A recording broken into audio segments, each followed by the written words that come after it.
마태복음 24장 12절 18절 그때의 끝이 오리라. 그때의 끝이 오리라. 그때가 언제고 끝이 언제냐. 이게. 예. 주께서 오실 때 이렇게 하고 세상 끝 이렇게 할 때 끝이 계속 나오는데요. 그때 끝이 오리라 했습니다. 오늘 이 시간은 이제 그때 끝이 오리라. 24장 14절 말씀 예. 같이 읽습니다. 그리고 왕국의 복음이 모든 민족들에게 증언되기 위해 온 세상에 선포되니 그때에 끝이 오리라. 이제 이 구절은 선교사님들이 또 아니면 이제 복음을 많이 전하고 이제 복음에 열정 있는 모든 많은 교회들에서도 예수님이 오시려면 복음을 다 전해야 된다. 이렇게 이제 그러게 온 세상에 복음이 전파돼야 된다. 온 세상에 복음이 전파된 후에 그때의 끝이 오리라. 이렇게 이해하는 그런 구절입니다. 실제 이제 본래 교리적 의미나 그 의미는 전혀 그 뜻이 아닌데 그런 식으로 적용을 많이 했습니다. 그렇게 적용을 많이 했던 구절입니다. 잠깐 기도합시다. 이제 여러분 주하나님 감사합니다. 하나님 은혜 주에서 시간 주의 말씀을 선포합니다. 선포되는 모든 말씀들이 성도들에게 잘 전달되게 해주시고 또 많은 혼들이 또 지식과 또 명체를 얻게 해주시옵소서. 또 지혜를 갖게 해주시고 하나님의 말씀을 잘 배우고 듣고 또 믿음과 잘 결합하도록 도와주시옵소서. 하나님의 말씀을 들을 때 또 이 말씀이 예언의 등불을 또 어두운 데서 빛을 비추듯이 그 빛을 주의하듯이 그렇게 주의를 기울이고 듣기를 원합니다. 전능자 주 하나님께서 은혜 베푸셔서 주의 영으로 또 주의 은혜로 넘치는 그런 시간이 되도록 복을 주시옵소서. 함께 해 주십시오. 감사드립니다. 주의 성기도합니다. 아멘. 예, 오늘 이 시간은 그때 끝이 오리니 그때 끝이 오리라. 이 예언의 말씀을 중심으로 본문을 살펴보겠습니다. 주께서 이 말씀하신 끝이란 언제를 말합니까? 끝. 예.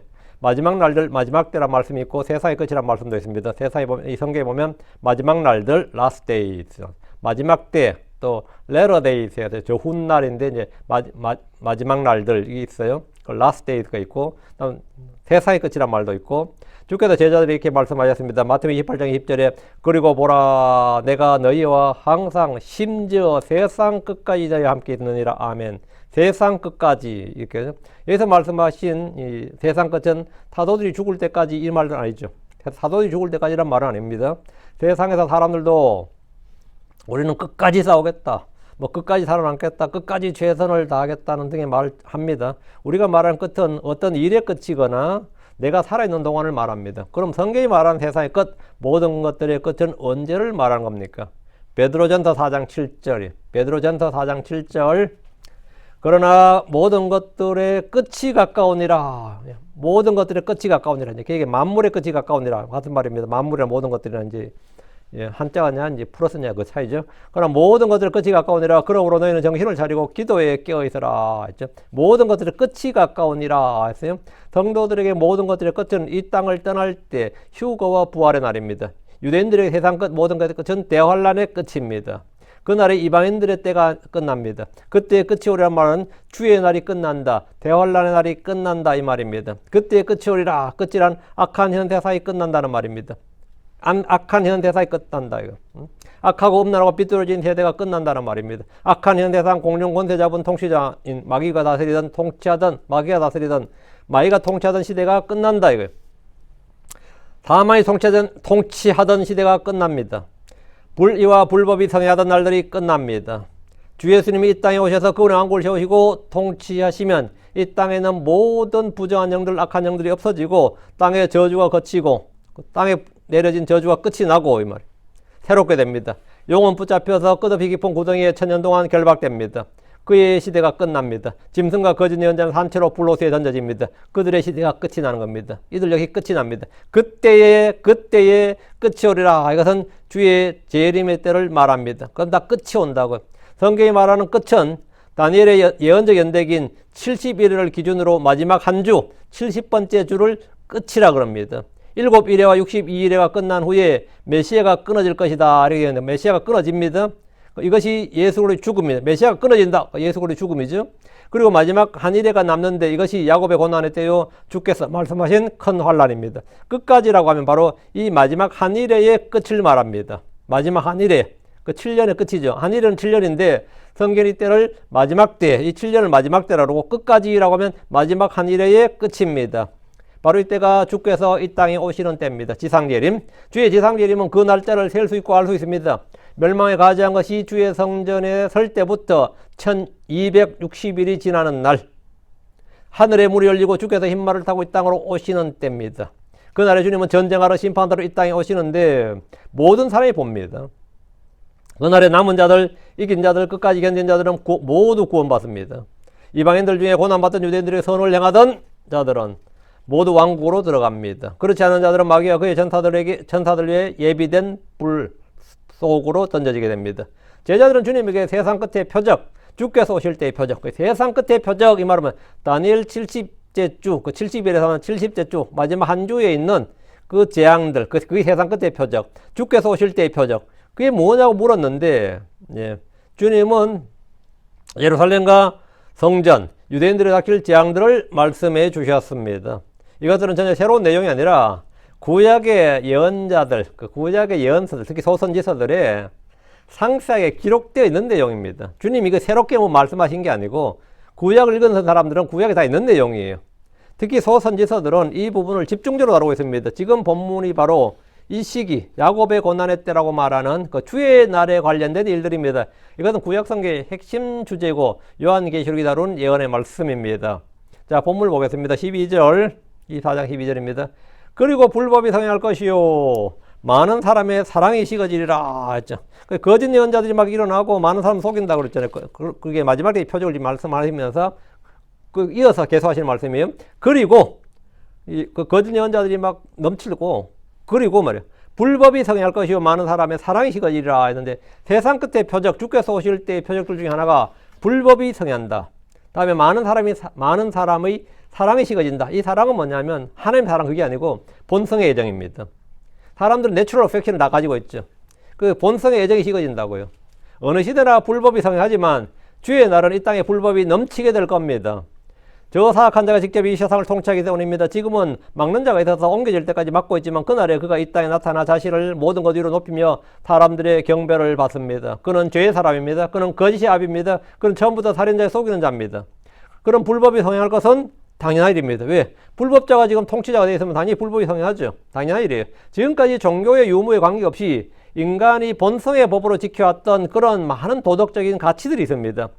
그러니까 불교든 유교든 무슬림이든 아니면 힌두교든 심지어 무슨 종교라 하더라도 그 본성의 법으로 지켜왔던 많은 도덕적 가르침들, 살인하라고 가르치는 건 없잖아요. 솔직히. 사람들은 자신이 악해도 마음속에는 그나마 죄와 불법을 미워하는 양심과 이성이 작동합니다. 그러나 그날에는 사람들의 양심이 인두로 시정같이 이런 것에 무감각할 겁니다. 법과 불법의 기준이 달라지는 겁니다. 그날에는 다시 인신매매가 활성화될 것이고 시장에는 사람들의 혼을 사고 팔 겁니다. 앞으로 세상은 점점 좋아질 것이라는 진화적 사고와 진보주의가 얼마나 헛된 소리인지 성경이 밝혀주고 있습니다.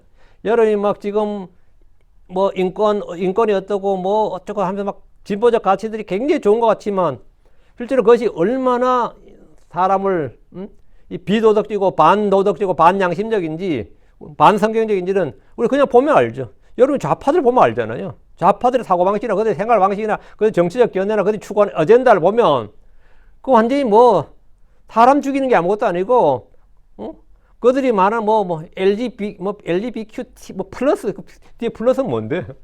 플러스란 말은 뭐죠? 앞으로 줄줄줄 늘리겠다는 말이에요, 뒤에. 그것도 뒤에 플러스란 말 다 붙여놨잖아요. 적임의 동사이지만 나면 그 수간도 이제는 심지어 근친도 못 막아요. 왜? 그들 정체성이 그건데 가장 사실은 그들은 자꾸 양심 이야기하는데 그게 양심은 사람의 양심은 사람의 마음 가장 부패하고 더러고 사악한 겁니다. 근데 그것을 자꾸 해방하자 그러면 그 봉인을 풀자는 게 그게 진보 좌파 어젠다란 말이죠. 거기에 빌붙어 사는 게 이제 미국 같은 민주당 정권이죠. 이게 지금 이게 현실이란 말이죠. 불법이 성행한 건 당연한 거지. 앞으로 세상은 점점 좋아질 것이다. 그런 진보주의 깨어있는다. 난 제일 황당하게 깨어있음이란 말이에요. 워키즘이란 거 있죠. 성경 맨날 깨어있으라 그랬는데 이것들이 지금 그 단어를 선점해버렸어. 워키즘이란 단어를 지금 이 진보 좌파가 선점해버렸다고. 우리는 깨어있으란 말이 뭐예요? 그런 것들을 경계하고 주의하고 사실은 반대하고 저항하란 거죠. 그게 크리스천들이 할 일인데 깨어있음이 지금 정반대로 쓰이니까 앞으로 세상은 예전에 봉건 시대 못지않는 폭력과 불법의 시대가 될 겁니다. 계시록 18장 13절에 그리고 계피와 향료들과 향유와 유황과 포도주와 기름과 고밀가루와 밀과 짐승들과 양들과 말들과 병거들과 노예들과 사람들의 혼들이라. 시장에서 파는 목록이 쫙 나오는데 그중에 제일 마지막에 뭐죠? 노예들과 사람들의 혼들이라. 시장에서 팔리는 물품이 사람 인신매매라고요. 노예들과 사람들의 혼들이라는 말씀이 있습니다. 지금도 세상이 미쳐 돌아가는 터라 선을 악이라 하고 악을 선이라 부르고 어둠을 빛이라 빛을 어둠으로 삼고 있습니다. 얼마 전부터 미국을 비롯한 많은 나라들에서 동성애가 합법이 되고 남자를 여자라 부르고 여자를 남자라 부르는 것이 정상이고 합법이고 그렇지 않은 사람이 비정상이 되고 그렇지 않은 사람들은 차별주의자, 해모주의자 등으로 낙인이 찍혔습니다. 그래서 그런 사람이 오히려 불법자로 낙인이 찍힌다고요. 불법이 성행한다는 것은 법과 불법의 기준이 무너지기 때문입니다. 미국에서 어떤 남자는 자신이 여자라고 하면서 여성 스포츠에 참여해서 메달을 땁니다. 메달을 따요. 여자들이 그 0.1초를 줄이기 위해서 말이죠. 0.1초를 줄이면 세계 신기록을 얻는다고. 1초를 줄이면 난리가 나는데 남자 거기 참여해서 30초 줄였어. 기록을 30초를 줄였다고. 응? 이런 사람들 중에 미인대를 나가 우승하는 남자도 있더라고요. 미인대, 여자 미인대에 나서 우승한 남자도 있어요. 그런데 그것을 잘못이나 불법이라고 말하면 그것이 오히려 불법이고 범죄가 되는 세상입니다. 불법이 성행한다는 말은 그냥 죄가 넘친다는 뜻이 아닙니다. 거꾸로 되어 있기 때문에 그게 합법으로 가장해서 해버리니까 반대로 합법인 사람이 오히려 뭡니까? 적법, 합법이 불법이 돼버리니까 다 불법이 되는 거죠, 쟤는. 응? 우리는 현행법을 어기는 불법자가 됐고 이들은 뭡니까? 반대도 불법이야. 다 불법이야. 불법이 성행한다 이 말이에요. 불법이 합법이 되어버리기 때문입니다. 불법이 성행한 것은 불법을 합법으로 만들어주는 정치 세력이 있죠. 그 정치 세력을 뽑아주는 건 누구냐? 예, 국민이지. 자기들 선택이지 결국은. 성경에 따르면 결혼은 남자와 여자가 둘이 한 몸이 되는 겁니다. 이게 성경적 결혼입니다. 그래 이 세상은 남자와 남자, 여자와 여자 얼마든지 결혼할 수 있습니다. 남자도 애 낳을 수 있다잖아요. 그렇게 말 안 하면 뭐가 되는 거죠? 차별주의자가 되고 혐오주의자가 되고. 이게 어떻게 되는 거냐? 이것이 성경이 말하는 뭐다? 불법의 성행입니다. 불법의 성행이에요. 다시 12절. 많은 사람의 사랑이 식어지리라. 말세의 표적들 중에 또 한 가지는 사랑이 식어진다는 건데 말세의 표적으로는 주님께서 이제 전쟁, 기근, 역병, 지진 이런 눈에 보이는 가시적인 것, 물리적인 것들을 말해 그런 재앙들을 말씀하셨는데 이건 사람들 간에 있는 세태에 대해서 말씀하신 거예요. 지금 12절은 사도 바울을 통해서 주님은 디모데후서 3장 1절 이것을 또한 할지니 마지막 날들의 위험한 시대가 오리라는 것이라. 마지막 날들의 위험한 시대가 온다. perilous times라고 해요. 그래서 자연재해나 재앙이 아닌 사람들의 모습을 통해서 보여지는 표적들을 말씀하셨습니다. 종말의 징조를 알기 위해서 우리는 하늘의 해와 달, 별들을 보지 않아도 쉽게 지금이 어느 때인지 알 수 있다는 겁니다. 디모데후서 3장 2절 3절 이는 사람들이 그들 자신을 사랑한 자들이 될 것이요 탐욕스럽고 자랑하고 교만하며 신성 못하고 부모에게 불순종하고 감사하지 아니하고 거룩하지 아니하며 본성의 애정이 없고 협정을 어기는 자들이요 거짓 고소하는 자들이며 절제하지 못하며 사나우며 사나운 선한 자들 멸치하는 자들이며. 여기 보면 여기 나오는 말씀 중간에 본성의 애정이 없고라 있죠. 이제 3장 3절에 본성의 애정이 없고 본성의 애정이 없고 이게 사랑이 식어지고 이거예요. 하나님의 사랑을 알지 못하는 사람들도 그래도 사람은 기본적으로 본성의 애정이라는 게 있습니다. 부모가 자식에 대해 갖는 감정, 부부간에 갖는 감정. 아무리 싸우고 해도 그래서 기본적인 애정이 바탕에 있다고요. 있다고.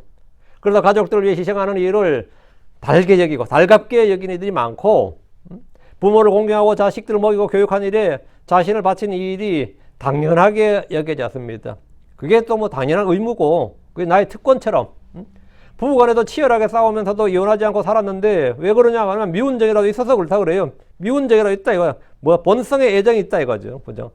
기본 베이직으로 미운정이 있어서 이렇게 말합니다.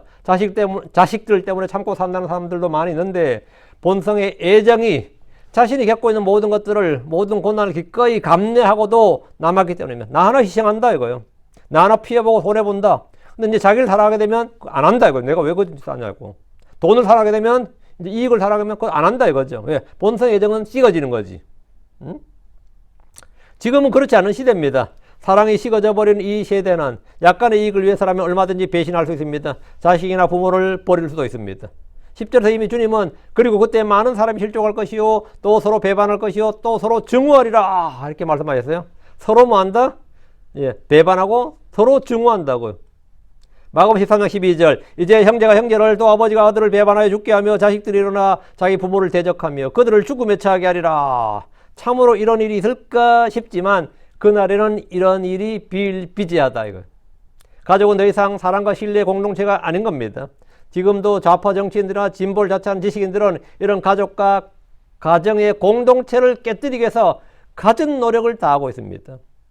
가정과 가족을 해체하는 일에 이게 앞장선 그걸 가지고 워키즘이라고 하면 어떻게 해요? 응? 그걸 깨어있다 그러면 어떡하냐고. 응? 가장 타락한 자들이. 10절에서 12절에서 주님이 사용하신 마지막 때의 표적을 정리하면 첫째, 많은 사람이 실족할 것이다. 둘째, 많은 사람이 배반할 것이다. 셋째, 많은 사람이 서로 증오할 것이다. 넷째, 많은 거짓 예언자들이 일어날 것이다. 다섯째, 많은 사람들이 속을 것이다. 여섯째, 불법이 성행하면 많은 사람의 사랑이 식어질 것이다. 전부 다 많은이 나오죠. 이 6번의 이 많은이 나오는데 대부분이 그렇다. 이게 주류가 된다 이거죠. 이게 사회의 기본값이 된다는 거예요. 우리는 마지막 때에 일어날 이런 일들을 지금 보고 있습니다.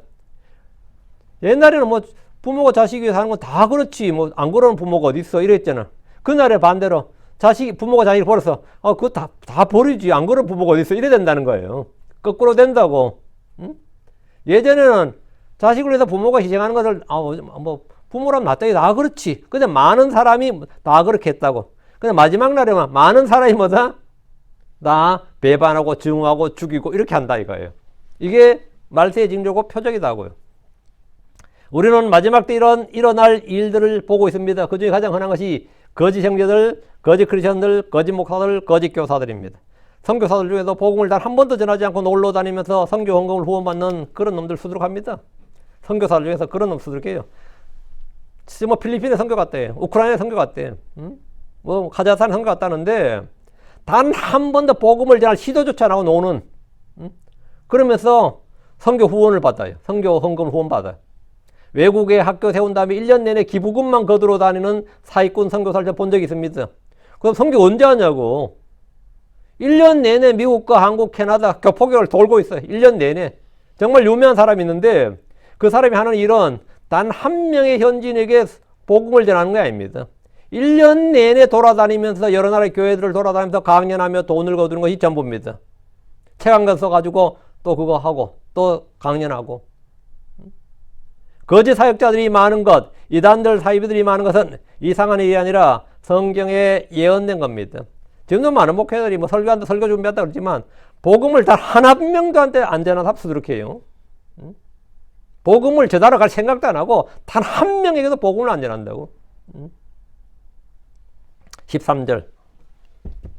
그러나 끝까지 견디는 자 바로 그 사람은 구원을 받으리라. 이 구절은 많은 사람들이 잘 아는 유명한 구절인데 동시에 구원교를 왜곡하는 대표적인 구절들 중에 하나가 이겁니다. 성경에 나오잖아요. 끝까지 견디는 자 바로 그 사람은 구원을 받으리라는데 그 구원은 뭐다? 끝까지 견뎌 받는 거다 이렇게 된 거죠. 이 구절은 성도들이 예수를 믿으면 단번에 영원히 구원받는다는 것이 아니라 죽을 때까지 평생토록 믿음을 잘 지켜야 구원받는다는 뜻으로 왜곡해서 가르치는 그런 구절, 또 그런 분들이 많습니다. 끝까지란 말이 죽을 때까지 평생토록이라는 뜻으로 이해하기 때문입니다. 만약 믿은 후에 죄를 지으면 또 아니면 교회를 안 나오면 이런저런 조건을 충족시키지 않으면 구원에서 떨어진다는 식으로 말하기 딱 좋은 구절입니다.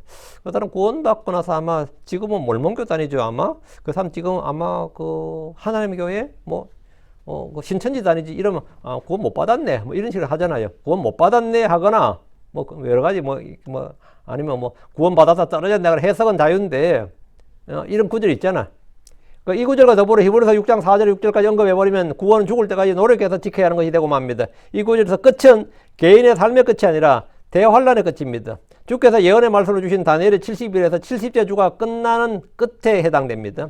끝까지 견디라 이 말은 환난 때에 대환란 때에 짐승의 표를 받지 말고 그 짐승에게 경배하지 말라. 그 짐승 행사에 경배하지 말라고 대환란이 끝날 때까지 주님이 재림하실 때까지 믿음을 지키라는 말입니다. 짐승이 자신을 하나님으로 보이고 멸망에 가져간 것이 서지 못할 곳에 선 것을 보면 유대에 있는 자들은 무조건 산으로 도망해야 됩니다.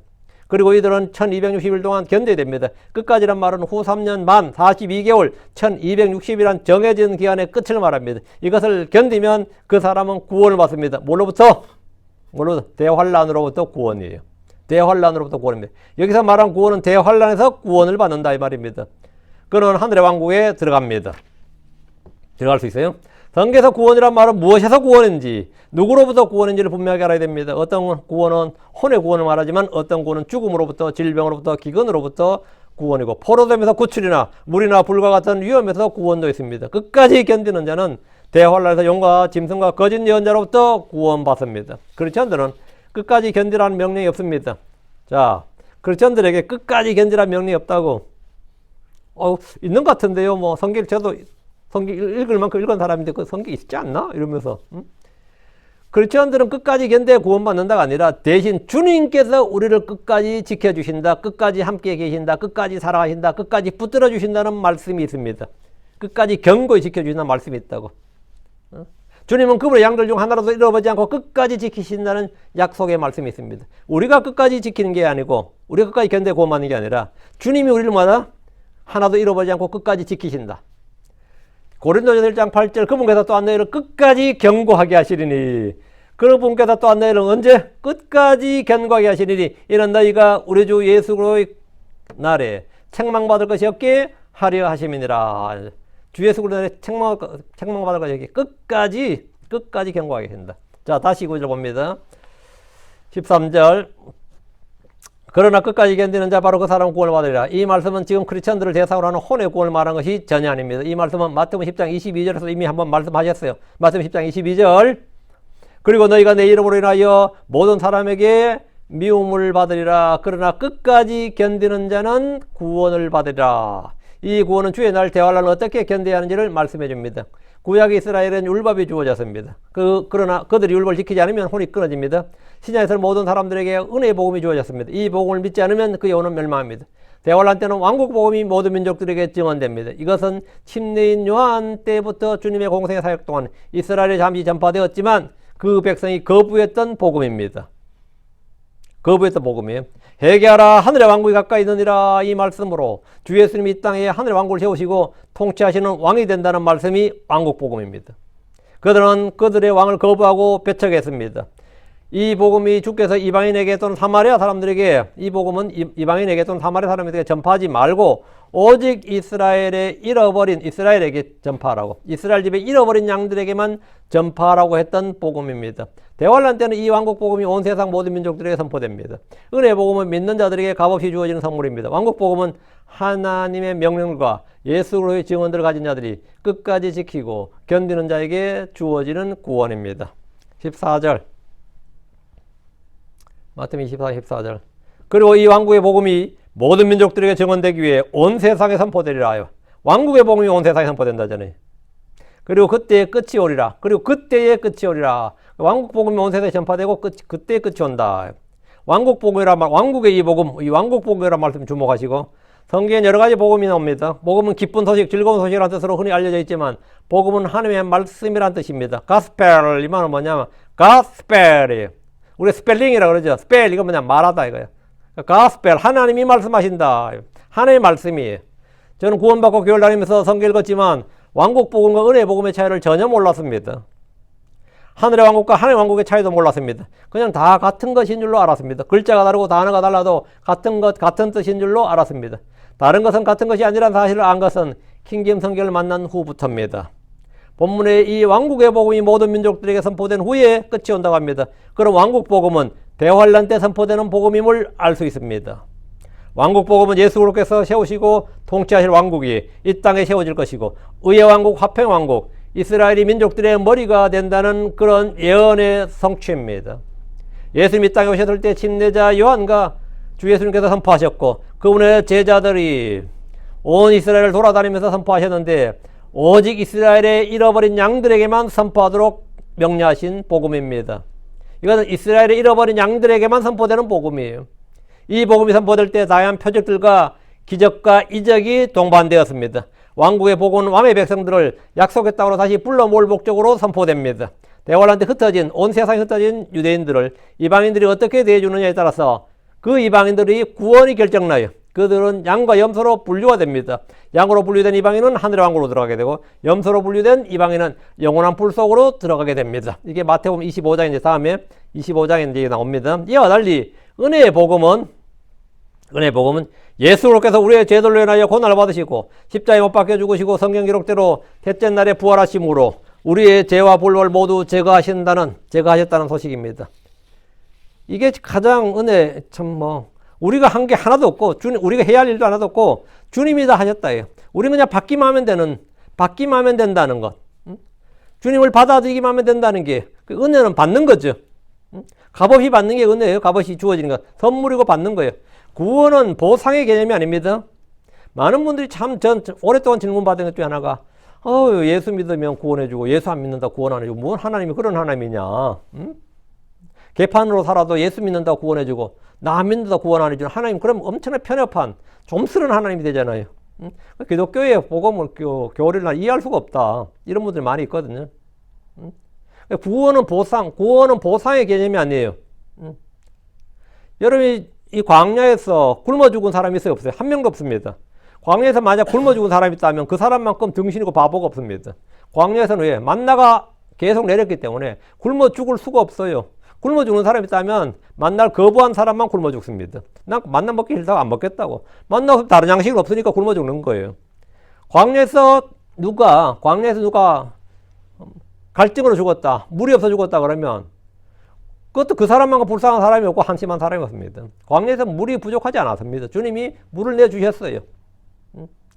그와 같이 오늘날 지옥 가는 사람만큼 불쌍한 사람이 없습니다. 지옥을 왜 가요?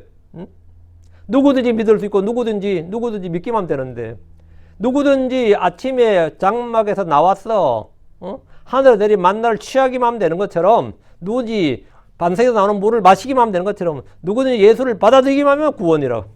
이게 구원이지, 보편타당하고 누구에게나 값없이 공평하게 주어지는, 언제라도 어느 때 어디서든지 주어지는 것이 바로 구원입니다. 구원은 선물입니다. 은혜의 선물입니다. 이 복음이 은혜의 복음입니다. 예수님께서 우리의 죄들로 죽으셨고, 그분께서 피를 흘리셨고, 누구든지. 이집트 땅에서 노예로 고생하던 이스라엘 사람들이 출애굽 못 한다면 그만큼 바보가 없어요. 나 우리 집은 우리 장남이 죽었는데 왜 죽어? 피만 바르면서 사는데. 어린 양의 피만 바르면, 문설주에 피만 바르면서 사는데 왜 죽느냐고. 나는 안 믿었어. 그럼 죽는 거예요. 다른 거 하나도 없습니다. 이 복음은 예수님이 승천하신 후에 그분의 사도들과 제자들에게서 예루살렘과 유다와 사마리아와 땅끝까지 온 세상에 전파되는 복음입니다. 이 복음의 전파 대상은 이스라엘 잃어버린 양이 아니라 온 세상입니다. 이 복음은 하나님의 복음, 그리스도의 복음, 구원의 복음, 화평의 복음이라 불리기도 합니다. 단지 믿기만 하면, 예수를 믿기만 하면 혼이 구원을 받고 하나님의 화평이 그 속에 임하기 때문입니다. 이 금속에. 참 미국에서 한국에서도 마찬가지였죠. 거제도의 포로 수용소에서 전쟁 포로, 북한군, 중공군 다 마찬가지입니다. 북한군, 중공군이 같이 있었는데 전쟁 포로들이 대한민국 시민권 얻는 방법은 뭐였어요? 사면령이었습니다. 방공포로 석방이었어요. 그는 진짜 방공을 안 한 사람도 있어요. 근데 이름을 얼마 잘 붙여놔. 방공포로라잖아. 방공포로. 그 포로들은 무슨 포로? 북한 친북 포로가 아니라 방공포로라는 명목으로 석방해버린 건데, 그걸 어떻게 판단해? 아무도 심사하지 않았어요. 그냥 그렇게 방공포로 이름에서 그냥 다 대한민국 시민권 줘버린 겁니다. 그 사람들 다 대한민국 시민권, 그때 대한민국 시민권 안 받은 사람만큼 억울한 놈이 어디 있겠어요? 하나님께서 값없이 주시는 건 값없이 받는 것만이에요. 근데 끝까지 나는 비전향 장기순이 하면서 나는 오직 북한이다. 이런 사람들은 수십 년 살면서도 그냥 북한 저걸로 살잖아요. 나만에 살면서 자기는 북한 사람이 생각하고 살잖아. 근데 이 땅에 수많은 사람들이 지금 예수의 복음을 안 믿는다면, 은혜의 복음을 안 믿어. 구원의 복음은 믿기만 하면 그 사람이 구원받는다고 구원의 복음이라고 그러고, 화평의 복음이라고 불리는 것은 하나님 화평이신 예수를 믿기만 하면 그 사람 속에 하나님 화평이 임하기 때문입니다. 단지 믿기만 하면 혼의 구원을 받고 하나님 화평이 그 사람 속에 임한다고. 이 복음은 어떤 표적이 따르지 않습니다. 이 복음은 어떤 행위가 요구되지 않습니다. 은혜로 값없이 주어진 선물. 그분을 받아들인 자들, 곧 믿는 자들에게는 하나님의 아들들이 될 권능을 주셨으니 이들은 하나님에서 태어난 자들이니라. 이어서 또 다른 복음이 있습니다. 영존한 복음입니다. 계시록 14장 6절. 그리고 내가 보았더니 또 다른 천사가 하늘 한가운데로 날아가는데 땅에 가는 자들에게 또 모든 민족과 족속과 언어와 백성에게 선포할 영존하는 복음을 가졌더라. 영존하는 복음을 가졌다네. 근데 누가 전하죠? 또 다른 천사가 하늘 한가운데로 날아가는데 천사가 땅에 거하는 자들에게 그러잖아요.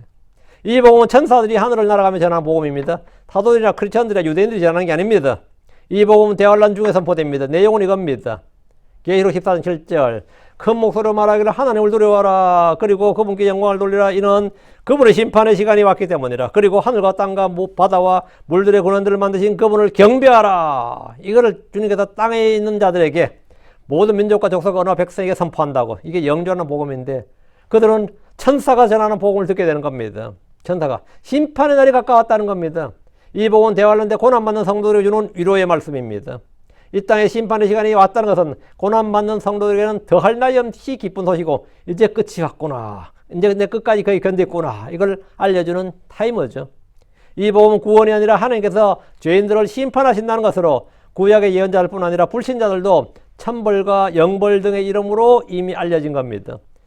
그 천벌을 받는다는 게 이 천벌을 받는다는 게 하나님의 벌을 받는다는 거예요. 하나님 심판을 받는다는 거죠.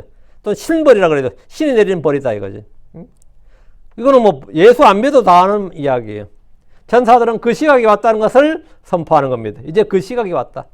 천벌은 무슨 천벌, 지금 악한 놈이 잘만 살던데 했는데 그 시각이 왔다고. 천벌 받는 시각이 왔다 이거예요.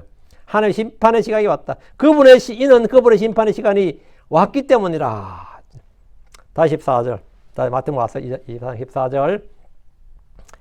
그리고 이 왕국의 복음이 모든 민족들에게 증언되기 위해 온 세상에 선포되리라. 그리고 그때의 끝이 오리라. 그때의 끝이 오리라. 이 말씀 복음주의나 근본주의를 자처하는 많은 성도들에게 주의 오심을 앞당기기 위해서는 온 땅에 복음을 전해야 한다는 동기부여를 하는 구절로 사용되곤 했고 주의 재림을 기다리는 혼들은 아직 주님 오시려면 멀었다. 아직 복음이 온 땅에 모든 민족들에게 증언되지 않았다. 마지막으로 복음이 전해질 곳은 뭐 아프리카 오지의 민족들이다. 뭐 중동의 무슬림 국가들이다. 공산주의 국가들이다. 별의별 소리가 다 있었던 그렇게 이해되었던 구절, 그렇게 선포되었던 구절입니다. 은혜의 복음을 지구촌 구석구석에 선포해야 주의 재림이 있을 것이란 타임라인을 설정해서 그런 구절로 사용하곤 했는데 은혜의 복음이 아니라 본문에 뭐라 되어 있어요? 이 왕국의 복음이라고 되어 있습니다. 근데 왕국의 복음과 은혜의 복음을 구분 못하니까 그냥 복음이라는 것만 공통점이 있지.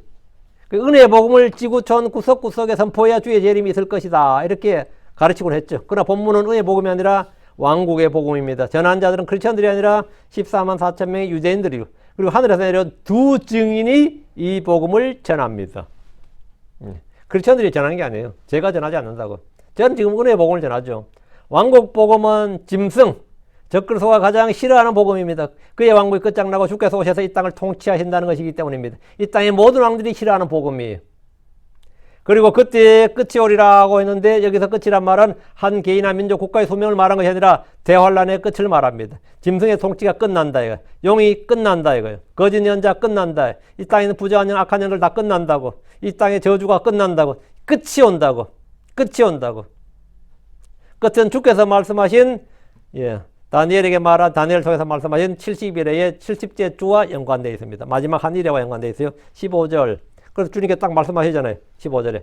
그러므로 너희는 예언자 다니엘이 말한 대로 황폐하게 하는 가증한 것이 거룩한 곳에 선 것을 보거든 누구든 읽는 자는 깨달을지어다. 읽는 자는 깨달을지어다. 다니엘은 성전의 건축과 예루살렘의 성 재건 등에 대해서 예언했고 메시아의 출현과 하늘의 왕국까지 모두 예언했는데 이 예언의 말씀에 따라서 시간을 계산할 수가 있습니다. 모든 예언은 이 숫자가 안 나와요. 언제 얼마 기간이나 숫자가 나오는데 이 다니엘의 70일에는 숫자가 나와. 70이라고 숫자가 나온다고. 그 7일에 62일에 한 일에 이렇게 숫자가 나온다고. 그게 중요한 거지. 숫자가 나오면 계산이 되잖아요. 그 다니엘 9장 25절에서 27절을 읽으면 되는데 예수님 오시면 이 예언의 말씀에 따라 시간을 계산할 수 있습니다.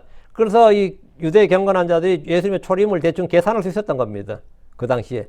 동방의 박사들이 왔을 때도 마찬가지고, 뭐, 안나나 시몬 같은 사람들도 그때가 예수님 오실 때라는 걸 알고 있었고, 바리새인이나 이 사람들도 침례자 요한이 회개하라 선포했을 때 혹시나 했던 게 이 숫자와 연관이 있었기 때문이에요. 이때이기 때문에 네가 엘리야냐, 네가 그 예언자냐 이런 말을 왜 물었겠어요? 예, 이 숫자와 연관이 있습니다. 다.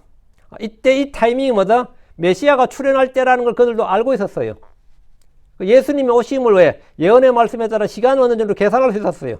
다니엘서 9장 25절 그러므로 알고 깨달을지니 곧 예루살렘을 회복하고 건축하라는 명령이 나가는 때로부터 통치자 메시아 이르기까지 7일에와 62일에가 있을 것이요. 7 플러스 62하면 69죠. 그러면 뭡니까? 70이 490년이잖아요. 7을 빼면 483년. 483년이 있단 말이에요. 심지어 곤란한 때 거리와 성벽이 다시 건축될 것이라. 여기서 핵심은 예루살렘을 회복하고 건축하라는 명령이 나간 때부터가 언젠가예요. 성전 건축 말고 예루살렘을 회복하고 건축하라는 명령이 나간 때. 그 시점이 언제인지를 정확히 잡는 겁니다. 예루살렘을 회복하고 건축하라는 명령은 모두 4번 나오는데 예루살렘을 회복하고 건축하라는 명령이 4번 나온 게 아니라 하여튼 예루살렘에 관련된 성전 건축 관련된 명령이 4번 나와요. 1차 명령은 고레스 왕으로 주전 536년경입니다. 고레스 왕은 이스라엘이 귀환할 수 있도록 했고 성전 건축을 명령했습니다. 성전을 건축하라는 거예요. 2차 명령은 주전 519년 다리오 1세가 내린 명령인데 이때 성전 건축이 완공되어서나 성벽의 재건을 하지 못했습니다. 다리오는 전에 고레스 왕이 내린 명령을 찾아내서 그들에게 성전 공사를 할 수 있도록 다시 허가를 해준 겁니다. 자꾸 막는 자들이 나타나니까 왕이 이 명령을 했네 하고 찾아낸 거죠. 명령서를 찾아내서 그럼 계속 성전 건축해 이렇게 한 거고요. 그 허가서고 3차 명령은 우리가 말 아닥사스다 그러죠. 아탁세르세스 7년으로 주전 458년경입니다. 여기서 왕은 에스라에게 편지를 써서 예루살렘으로 가고자 하는 자들은 다 가고 그들에게 은과 밀과 포도즙, 소금 등을 주라는 것으로 예루살렘 재건에 대해서는 언급이 전혀 없습니다. 그냥 물자를 주라는 거예요. 4차 명령이 이제 아탁세르세스, 아닥사스다 왕 이제 20년으로 주전 445년에 내려진 명령인데 예루살렘에 무너진 성벽과 성문을 건축하라는 겁니다. 이건 느헤미야에게 주신 명령인데 왕은 느헤미야 요구를 듣고 그에게 예루살렘으로 돌아가서 도시를 재건하라 이렇게 명령을 했으니까 이 명령을 기준으로 483년이 지나면 되는 거지. 응? 이 명령 기준으로. 이것은 그의 대적자들인 산발락과 토비아와 같은 자에게 종교적인 임무가 아닌 정치적인 임무로 보였습니다. 그들에게 예루살렘 성벽을 재건한 것은 마치 반역 행위와 같았습니다. 성벽들은 52일 만에 세워졌지만 느헤미야가 예루살렘을 재건하고 성읍을 복원하고 율법을 다시 선포하고 예언의 말씀을 성취하는 데는 무려 12년이 걸렸습니다. 느헤미야 임무는 정치적 수도로서 예루살렘을 복원하고 유대 국가를 재건하는 것이었습니다. 측례에 그 내용이 담겨 있지는 않지만 느헤미야가 한 이 일의 성격을 볼 때 성읍의 회복은 더욱 분명해 보입니다. 왕이 느헤미야에게 준 편지는 분명히 칙령 형태였습니다. 그렇지 않다면 느헤미야는 아무런 일도 할 수 없었을 겁니다. 성읍을 회복하라.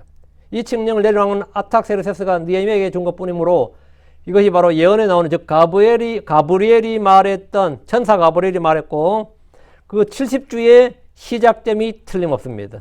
성전을 재건하고 복원한 것이 아니라 성경에 분명히 예루살렘을 회복하고 건축하라는 명령이 나가는 때부터이죠.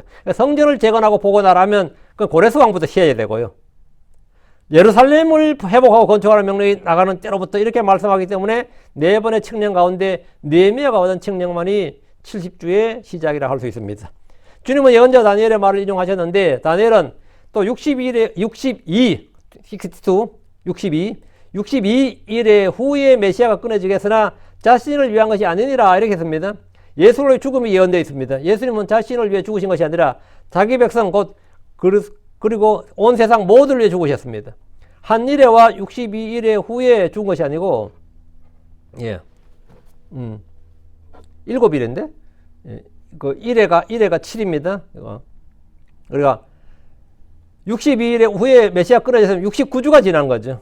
62이니까 62하고 7하면 69니까요.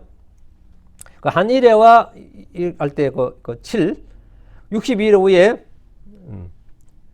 메시아 끊어졌는데 69주가 지났다고. 이제 마지막 69주 지났으니까 70이어서 69 지났으면 진짜 7년밖에 안 남은 거죠. 이것이 7년으로 흔히 말하는 우리가 이제 교회 관용으로 쓰이는 말이 뭐냐 7년 대환란이래요. 물론 성경에 7년 대환란 말이 안 나오는데 그냥 관용으로 쓰는 게 이제 7년 대환란 이게 여기서 나온 말이에요. 이때 일어난 일이 뭐냐? 지금 다니엘 9장 26절 주님께서 읽는 자를 깨달을지 할 때 뭘 깨달아야 되느냐? 장차의 말 통치자의 백성이 그 도시와 그 성소를 파괴하겠고 그것의 끝에는 홍수가 함께 있겠으며 또 전쟁이 끝날 때까지 황폐하게 하는 것들이 작정되었느니라 이거예요. 이것이 언제 이루어졌느냐? 구약시대에 아무 때도 이루어지지 않았습니다. 이거는 계시록 12장 13절에 16절에서 성취됩니다. 예루살렘의 파멸과 성소의 파괴 그리고 그 끝에 홍수가 있고 전쟁이 끝날 때까지 항폐하게 하는 것들이 작정되었다 하면 대환란이 끝날 때까지 일이 있다 이 말인데 주께서 말씀하신 항폐하게 하는 가지한 것이란 멸망의 아들 그 짐승이 우리가 흔히 부르는 적그리스도라고 부르는 그 사람인데 그가 성전에서 자기를 하나님 높이고 하나님으로 보이는 자입니다. 그가 거룩한 곳에 섰다는 것은 주의 성전에 섰다는 말입니다. 그 짐승의 형상이 성전에 세워지고 누구든지 그 형상에 경배하지 않으면 목이 베이는 겁니다. 이때 유대에 있는 자들은 무조건 산으로 도망을 가야 됩니다. 도망가는 것이 믿음이고 순종입니다. 도망이 순종이에요. 누구든지 읽는 자는 깨달을지어다. 주께서 누구든지 읽는 자는 깨달으라고 하셨는데 예언의 말씀에 주의를 기울이는 사람들, 말씀을 듣는 사람들만이 깨달을 수 있습니다. 성경을 깨닫는 건 다른 게 없어요. 하나님의 말씀에 주의를 기울이고 그 말씀을 믿는 거예요. 주의 말씀을 깨닫는 데는 주의 영이 필요합니다.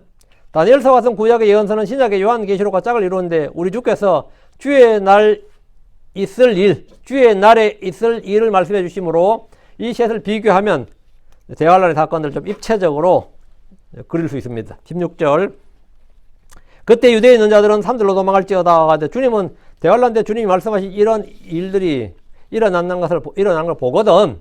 누구든 이걸 보거든 말이에요. 유대에 있는 자들은 산들로 도망하라 합니다. 도망할 기회와 시간이 얼마 없기 때문에 서둘러야 된다는 겁니다. 롯에게 소돔을 떠나라고 했을 때 그는 아침까지 미적거리며 떠나지 않았습니다.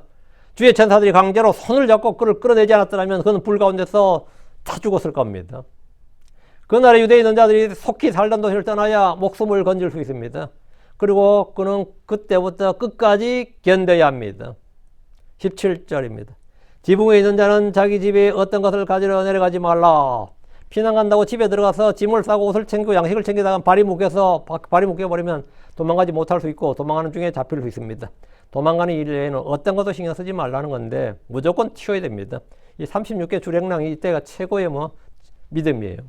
그게 순종이고 지붕에서 집으로 내려가지 말라는 것은 잠시면 되는 일이잖아요. 그런 짧은 시간도 낭비하지 말라는 겁니다. 무조건 튀라라고 해요.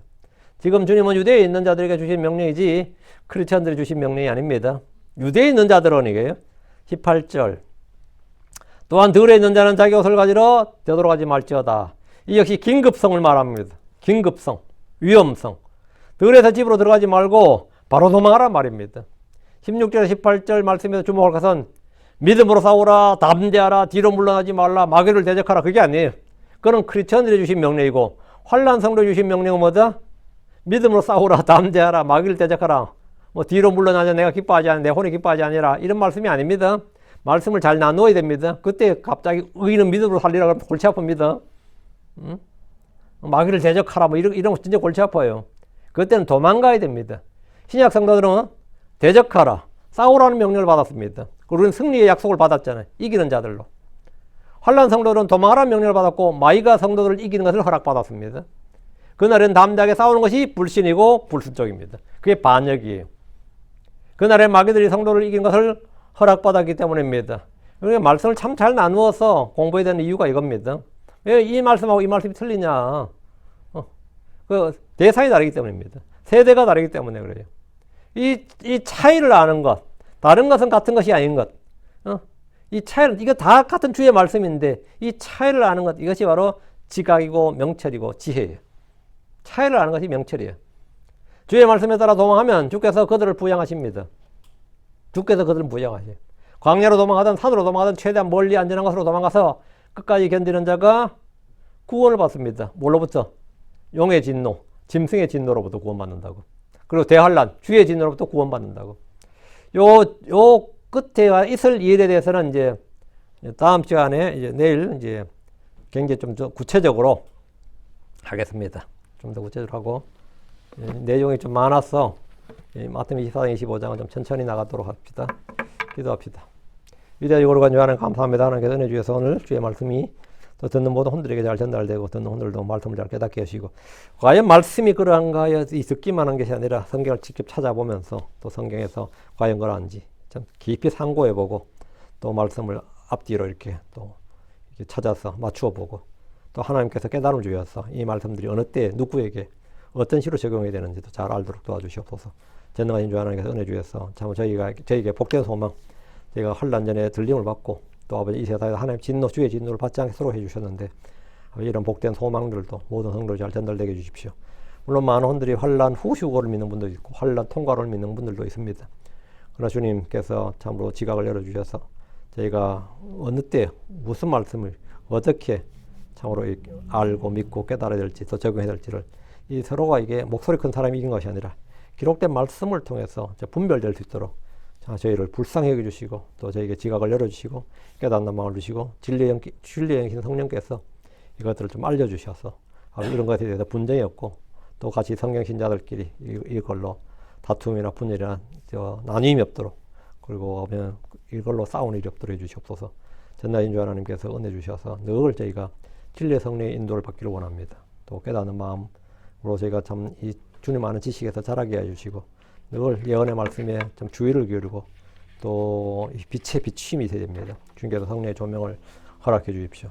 감사드립니다. 주의 성기도합니다. 아멘.